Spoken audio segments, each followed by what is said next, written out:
పిల్లలు బంగారు భవిష్యత్తుకు బాటాలు వేస్తూ ట్యాబ్లు పంపిణీ చేస్తుంటే వక్రీకరిస్తూ మాట్లాడుతున్నారని మంత్రి రోజా విమర్శించారు. అశ్లీల వీడియోలు చూసే అలవాటు లోకేష్కు ఉంది కాబట్టి ఇలాంటి తప్పుడు ఆరోపణలు చేస్తున్నారని ఎద్దేవా చేశారు. నారా లోకేష్కు ఎలాంటి ఎమోషన్స్ లేవు. తారకరత్న చనిపోయినా అందుకే పట్టించుకోలేదు.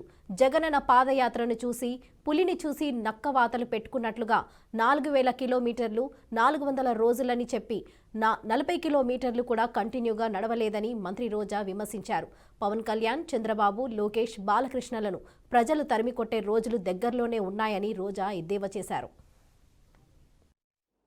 ఈరోజు పిల్లలందరూ కూడా ఈ పోటీ ప్రపంచంలో నిలదొక్కునే విధంగా బైజూస్ కంటెంట్తో 8th క్లాస్ నుంచి ట్యాబ్స్ ఇస్తుంటే ఆ ట్యాబ్స్లో పిల్లలు అశ్లీలమైనవన్నీ చూసి చెడిపోతున్నారు అని సిగ్గు లేకుండా దిగజారుడు రాజకీయాలు చేస్తున్నారు. ఇందులో సబ్జెక్ట్ తప్ప వేరే ఏమీ ఉండదు. వేరే ఏ యూట్యూబ్లో లేదా నెట్లో ఓపెన్ చేసి చూసేంత పరిస్థితి గవర్నమెంట్ ఇచ్చే ట్యాబ్లో లేదు. కాబట్టి ప్రతిపక్షాలు భయపడాల్సిన అవసరం లేదు.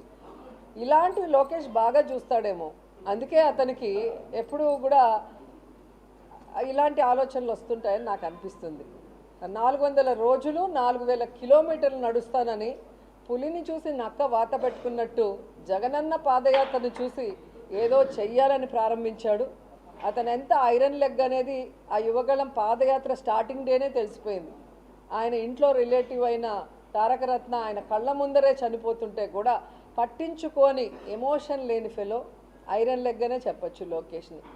ఇప్పటికి మీరు చూస్తే 400 రోజులు కాదు కదా, నాకు తెలిసి 40 రోజులు కూడా కంటిన్యూస్గా నడిచినట్లేడు. నిన్నేమో 200 రోజులు అన్నట్టుగా వాళ్ళు ఆ మీటింగ్లో అన్నారు. 200 రోజులైనా కూడా 200 సార్లు బ్రేక్ తీసుకున్న ఏకైక ఫెయిల్యూర్ పొలిటీషియన్ ఎవరైనా ఉన్నారంటే అది లోకేష్ అని ఈ సందర్భంగా నేను తెలియజేస్తాను.